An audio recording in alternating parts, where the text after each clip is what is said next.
C'est comment un visage sans visage? Eh bien, vous avez juste le squelette et les deux yeux.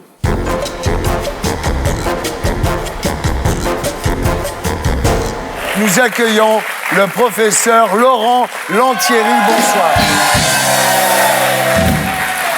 Alors, professeur Lantieri, vous êtes chirurgien plastique. Vous avez réussi la première greffe totale du visage au monde. Et vous êtes ici ce soir pour répondre à la question que tout le monde se pose. Est-ce que, oui ou non, Franck Ribéry, c'est un essai?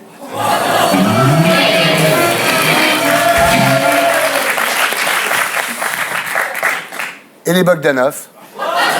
C'est pas mes passions, je te jure. Ah non. Je te jure. Vous publiez chez Flammarion « Chaque visage a une histoire » où vous parlez de votre parcours et où vous racontez heure par heure la première greffe totale de la face effectuée sur Jérôme Hamon, que nous recevrons comme invité à 20h. Alors, vous êtes né le 15 février 1963 à Paris. Votre père, André, officier de marine, puis directeur financier chez IBM. Votre mère, Felice, femme au foyer. Felice Musso. Oui. Voilà. Alors, dès votre plus jeune âge, vous voulez devenir médecin. Quand je serai grand, je serai docteur. Pour vous, c'est une évidence. C'était comme ça, c'était viscéral, j'avais envie de faire ça.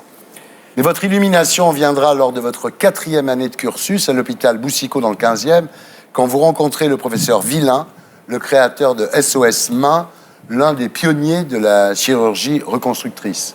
Oui, tout à fait. Je voyais des bouts de doigts arriver sur la glace. Et puis 3 heures après, une fois qu'on a tout rebranché, ça devenait rose, c'était vivant. C'était merveilleux, c'était fantastique. Ouais. Et j'ai dit, c'est ça que je veux faire. Je veux réparer les corps comme ils le font là. Alors, au concours pour l'internat, vous êtes 50e sur 3000, pas mal. Vous choisissez la chirurgie.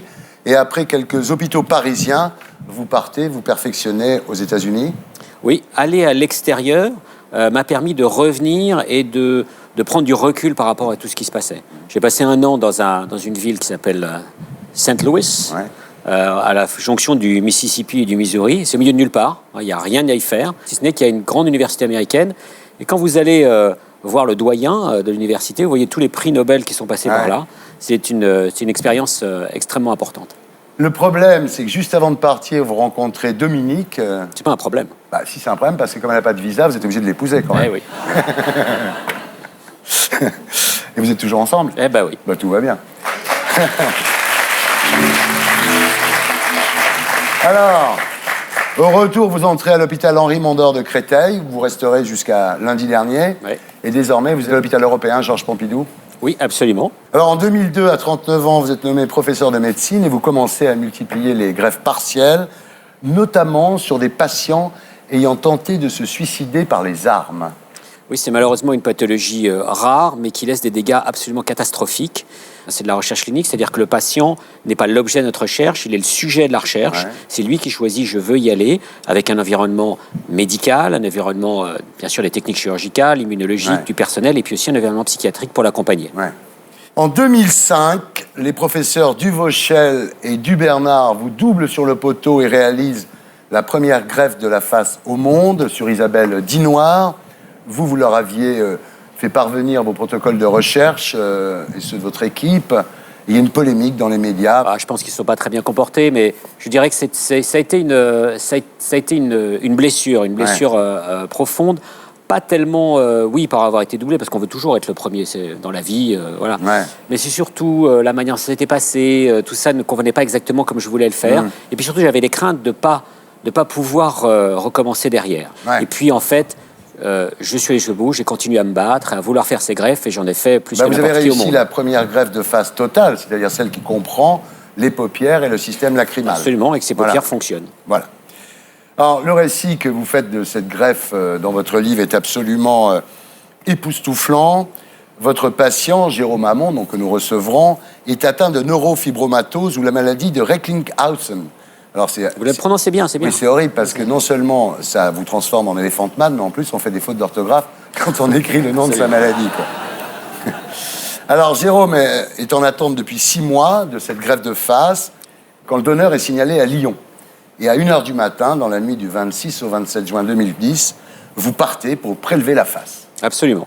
Première chose, vous l'avez dit, pour faire une greffe, il faut un donneur. Ouais. Et les gens qui nous regardent ce soir, il faut bien qu'ils comprennent que toutes ces greffes, que ce soit les greffes de cœur, les greffes de foie, les greffes de rein, ne sont possibles que parce qu'on a des dons d'organes, que les patients ont accepté, que les familles acceptent. Et ça, c'est important. Il faut que les gens en parlent entre eux pour que ça puisse être possible. Ben moi, je le dis, je donne ma face, si quelqu'un en veut. Ça, c'est plutôt le problème. Alors, à l'hôpital Édouard Herriot, au moment où vous allez rentrer dans le bloc opératoire pour prélever la face du donneur, vous avez le trac, quoi, comme un acteur qui rentre en scène ou un animateur qui commence une émission. Bah oui, c'est une intervention chirurgicale. D'abord, en plus, elle a une nature un petit peu exceptionnelle, bien évidemment.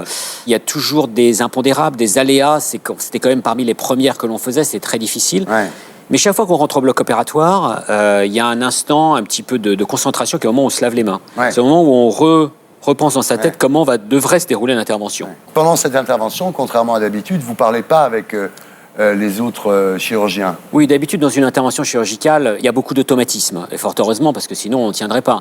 Et donc là, à ce moment-là, on peut parler lorsqu'on ferme, lorsqu'on démarre l'intervention, tout ça est possible. Il y a des moments souvent de concentration où on ne parle pas. Moi, j'aime bien avoir un petit fond musical quand j'écoute, un peu moins fort que ce qui est là, mais du jazz quand même. Là, ce jour-là, non, ça rigole pas. Alors, vous prélevez la face, donc comme n'importe quel autre organe, comme un cœur ou un rein. C'est un organe. Et là, quand même, vous dites l'image est apocalyptique. C'est comment un visage sans visage? Eh bien, vous avez juste le squelette et les deux yeux, et c'est tout. Vous connaissez la série de films qui s'appelle Freddy? Oui, tout à fait, oui. Ça ressemble un peu à Freddy, quoi. Heureusement, le résultat est un peu meilleur que ce que Freddy. D'accord, oui, le résultat. Alors là, il y a un prothésiste, en fait, qui met un faux visage pour les proches qui vont le voir une dernière fois avant de l'enterrer. Voilà, c'est très important de comprendre que nous tenons à restaurer le donneur pour pouvoir le rendre à la famille. Même quand il n'y a pas de famille, nous le faisons quand même. C'est une marque de respect vis-à-vis de la personne qui a donné. Donc il y a un prothésiste qui vient, on fait d'abord un moulage, et puis il va dans une autre salle et il prépare. Et quand il le remet derrière, c'est vraiment à s'y méprendre. Alors, au matin, la dissection est terminée, la face donc prélevée est mise dans un sac rempli d'un liquide de conservation et placée dans une boîte en plastique. Absolument. Donc vous prenez l'avion à Lyon-Bron avec le visage dans une boîte, quoi. Oui, c'est pas différent de transporter un foie, un rein, un cœur. Le problème, c'est qu'il faut se dépêcher quand même, le temps presse. Vous entrez au bloc opératoire à 12h30, et puis donc vous posez la face du donneur sur le squelette de Jérôme, qui lui a été préparé depuis la veille.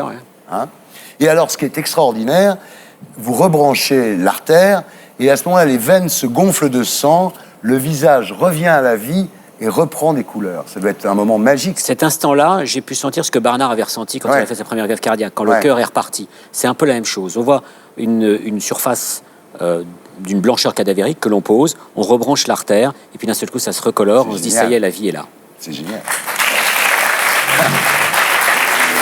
Alors voilà, débuté à 1h du matin, la greffe se termine 20 heures plus tard. Vous dites, je suis liquéfié, quoi. Bah oui, complètement.